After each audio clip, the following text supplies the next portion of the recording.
Vamos a hablar ahora de salud, porque cerca de 2 millones de mujeres, fíjense, están infectadas por el llamado virus del papiloma humano en España. Esto representa que son el 14%, nada menos, de la población femenina. Un resultado que además se duplica entre las mujeres más jóvenes. Alcanza el 29% en una franja de edad de 18 a 25 años. Y este aumento se debe, según los expertos, a que se inician las mujeres cada vez antes en el sexo y tienen más parejas sexuales. Los médicos alertan de que la prevención es fundamental en la detección de ese virus, en su tratamiento, y que la mejor manera de combatirlo es la vacunación.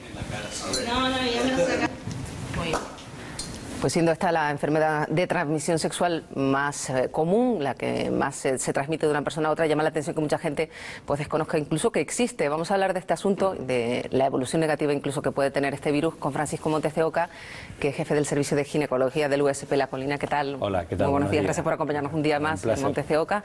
Decía yo que hay mucha gente que desconoce incluso que todos podríamos estar infectados por ese virus y también las consecuencias, las más negativas que puede tener, ¿no? Sí, a pesar de que cuando empezó todo el tema de la vacunación hace ya yo creo que unos 6 años se hizo una campaña muy importante en todos los medios, es cierto que todavía hay mucha gente que viene a la consulta y no han oído hablar ni siquiera del virus, ni saben de la importancia que tiene la prevención del contagio de este virus, ¿no? Todas las enfermedades de transmisión sexual se han disparado en España en los últimos años, pero particularmente la infección por el HPV, que es una enfermedad que se transmite también sexualmente, es la que está a la cabeza de todas, ¿no? Y realmente es una pena que teniendo la manera, digamos, los medios, perdón, para poder prevenirla, pues que no se esté en muchos casos realizando, ¿no? La prevención. Porque decimos que todos podemos estar infectados en un momento dado de nuestra vida de ese virus, pero luego hay un porcentaje muy pequeño de personas que pueden desarrollar. Claro, lo que ocurre normalmente, se cree que prácticamente el 90% de las personas que hayan mantenido relaciones sexuales han estado en contacto con el virus. ¿El 90%? El 90%, o sea, prácticamente todo el mundo. Todo el mundo que ha tenido relaciones ha estado en contacto con el virus. Lo que ocurre es que en la mayoría de los casos el virus no va ni a infectarnos ni a producir ningún tipo de problemas, ¿vale? En algunas personas sí va a producir esta infección. Pongamos que posiblemente las personas que han sido infectadas por el virus, en un 70% de ellas, más o menos, de 70-80%, a los 5 años van a conseguir, digamos, eliminar el virus. De forma automática. Sí, de manera natural. Sí, sus defensas, o que el virus mismo se debilita y desaparece. Y en cambio, pero hay un 20% que después de 5 años van a seguir estando infectadas por ese virus. En ese porcentaje de mujeres son las que después de unos años, de 10, 20 o 30 años, se va a poder desarrollar un cáncer. O sea, la infección permanente del virus, a la larga, entre otras cosas, puede producir el cáncer de cuello. O sea, sabemos que el cáncer de cuello es producido por el virus. De tal manera que tener el virus no quiere decir que vayas a tener un cáncer, que eso es muy importante también para no asustar a la población en general. Pero para tener el cáncer sí que hay que tener el virus. ¿Por qué ha aumentado? ¿Por qué aumenta el número de casos y el número de contagios? ¿Cuáles son los cambios en nuestros hábitos sexuales? Yo creo que es obvio lo que ha ocurrido en los últimos años. O sea, por un lado, las mujeres inician las relaciones sexuales en una edad mucho más temprana. Ahora mismo yo creo que la cifra en España ronda los 16, 17 años de edad. Y también ha ocurrido otra cosa que es muy importante, que es que el número de parejas también aumenta. Cuanto mayor contacto sexual con distintas parejas y cuanto más contacto sexual en general hay pues más posibilidades de contagiarse el virus, ¿no? Antiguamente también tiene mucho que ver se hablaba de la promiscuidad de los hombres. O sea, una mujer podía ser muy fiel, pero si su pareja no lo era, esa mujer tenía el mismo riesgo que si ella en sí misma tuviera bastantes contactos. Porque hablamos de mujeres, pero esto es un virus que pueden tener los hombres, y me imagino que la forma de transmitirse... Exacto, es exactamente igual. O sea, el contagio es directo, es un virus que es altamente contagioso. Lo que ocurre es que, como en muchos casos, parece que las mujeres se llevan la peor parte, ¿no? Este virus se asocia con lo que son las verrugas a nivel genital. Los virus de la HPV son 120, hemos reconocido como unos 120 virus distintos, ¿vale? Sabemos que algunos de ellos se relacionan con la aparición de verrugas genitales, que no producen cáncer, pero sí es bastante desagradable, ¿no? O sea, toda la zona genital pues llena de verrugas es una cosa bastante desagradable, pero hay que saber que esos no tienen nada que ver con los que producen el cáncer. Los que producen el cáncer no producen verrugas.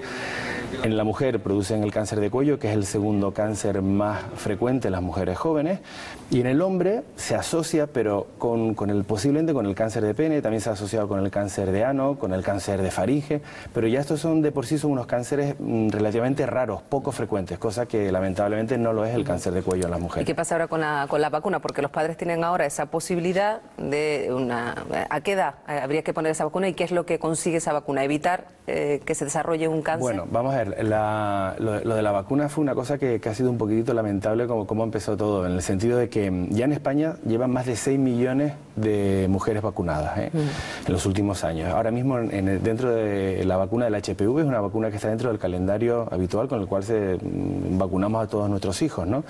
A mí todavía me sorprende que algunas madres se puedan plantear si es segura o no esta vacuna cuando no se lo plantean con la vacuna de la paperas, de la hepatitis, de la rubeola. Nunca me han preguntado a mí si es seguro o no vacunar a sus hijos y me sorprende que todavía algunas madres me puedan preguntar si es segura o no esta vacuna.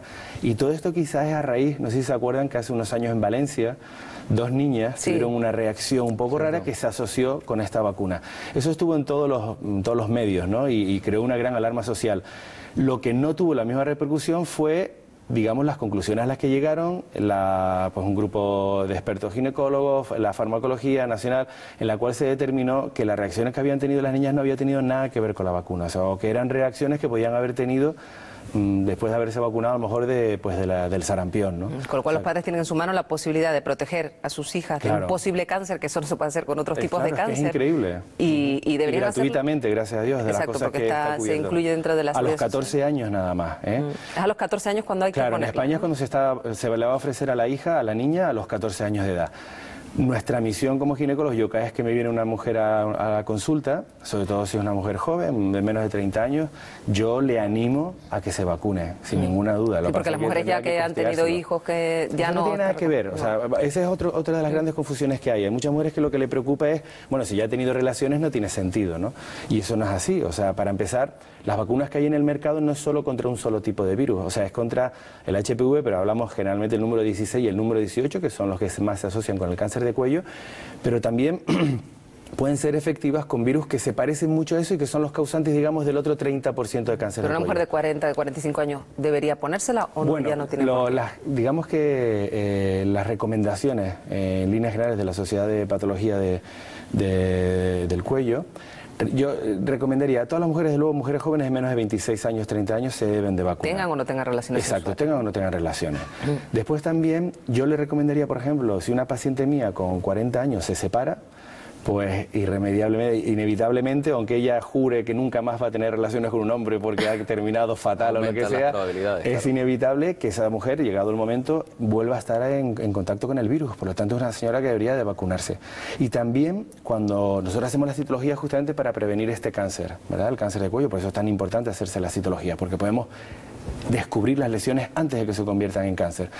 Pues evidentemente, cuando una señora tiene una citología alterada, o tiene el cáncer en sí, o tiene una lesión precancerosa, también se recomienda vacunarse. Porque eso quiere decir que esa mujer a lo mejor tiene una cierta predisposición a ser infectada por ese virus. Está claro que la vacuna no le va a curar de ese virus, pero sí le va a ayudar a prevenir que si en un futuro vuelva a entrar en contacto con el virus, ya entonces sí que la vacuna le va a ayudar. Llama la atención, ¿no?, que a pesar de que se hayan ya administrado 6 millones de vacunas, en principio, solo ¿no?, en España. Solo en nuestro país, que todavía haya una incidencia tan alta de este tipo de... Es increíble. Yo intento convertir a cada una de las pacientes jóvenes que vienen a mi consulta intento transmitirle toda la información posible para que ella asimismo se la transmita a las familias, a los padres, porque es que es increíble el desconocimiento que hay, ¿no? Y es una pena porque por fin tenemos una herramienta que se ha demostrado más que eficaz. Se cree que prácticamente el 90% de los cánceres de cuello se pueden prevenir con esta vacuna.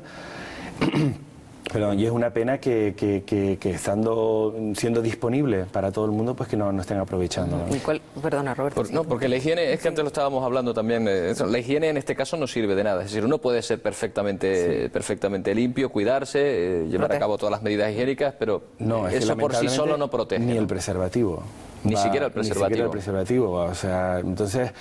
En las consultas que nosotros cuando vemos a las chicas jóvenes, muy jóvenes que vienen por primera vez al ginecólogo, nosotros creo que es obligación de todos nosotros hablarle claramente de todos estos temas, ¿no? O sea, el mantener relaciones no solo asume unos riesgos, como podría ser un embarazo no deseable, sino también conlleva unos riesgos relacionados con infecciones de transmisión sexual que, otra vez, lamentablemente, a lo mejor en el hombre le produce una infección que con unos antibióticos se puede curar en 2 o 3 días y está perfecto, pero lamentablemente en la mujer esa infección le puede llevar a un cáncer de cuello o una clamidia mal curada, pues puede llevar a una infertilidad futura. Entonces hay que ser responsables. Entonces lo que siempre le intentamos decir a las mujeres jóvenes es que sexo sí, pero responsables. Si son suficientemente adultas para mantener relaciones, tienen que entender pues que tendrán que cuidarse mucho, ¿no? Y que al fin y al cabo son ellas, depende de ellas.